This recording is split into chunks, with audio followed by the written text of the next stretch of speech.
Po mojem mnenju je ključno za izhod iz krize, da si ustvarimo nove trge, zato da bomo na novih trgih lahko prodajamo, pa potrebujemo razvoj. Razvoj pa ne obsega samo tehnološkega razvoja, ampak tudi razvoj stikov s kupci, samega trga in negovanje kompletnega procesa od ideje pa do končne realizacije. Država sploh ne more biti država, če ni pravna. Tako da to je zame bolj retorično vprašanje. Da bi pa prišli do pravne ali pa pravične države, pa mislim, da bi jo mogli tako poenostaviti, da bi bila varnost zagotovljena na enostaven način.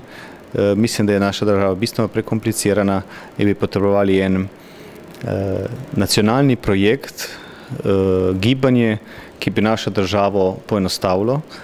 Moj predlog je, da v proračunu za naslednje leto predvidimo 10 milijonov evrov za 10 tisoč predlogov, ki bi jih nagradili s 1000 evri, ki bi jih podajali vsi državljani in zaposleni, vsi prebivalci. Ta denar bi se razdelil delno na predlagatelja, delno pa na tistega, ki bi ga obdelal. Pogoj je, da se poslovanje države poenostavi in nič drugega, davčne stopnje ne tikajmo, ker vemo, da potrebujemo zdravnike in šolnike in podobno infrastrukturo. In s takim projektom, ko bi se cela država začela poenostavljati, recimo hujšati, mislim, da bi se sprožile potem tudi nekatere nujno potrebne mentalne spremembe proti odgovornosti, proti temu, da se moramo sami poskrbeti zase, ne pa da stalno pričakujemo od drugih ukrepe. Mislim, da je ključen problem Slovenije je naša majhnost in to ne samo po teritorialnem ali številčnem obsegu, ampak majhnost v naših glavah.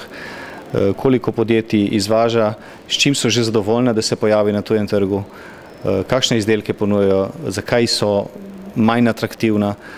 Ključ je po mojem mnenju v ljudeh in moramo spremeniti malo miselnost v pristopu do posla.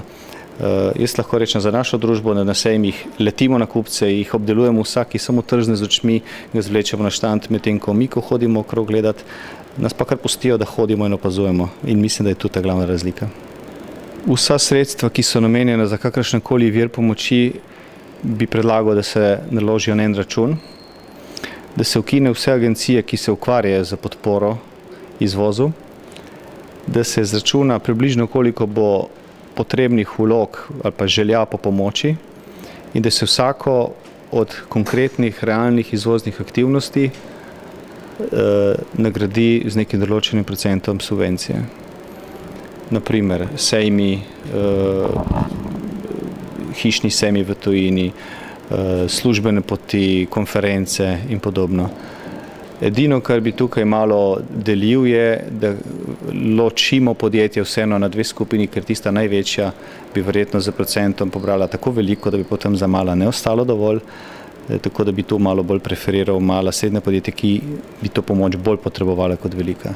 Mislim, da je v tem sistemu bistveno preveč mrtvega teka, izgubljene notranje energije, ki se uporablja samo zato, da sistem funkcionira.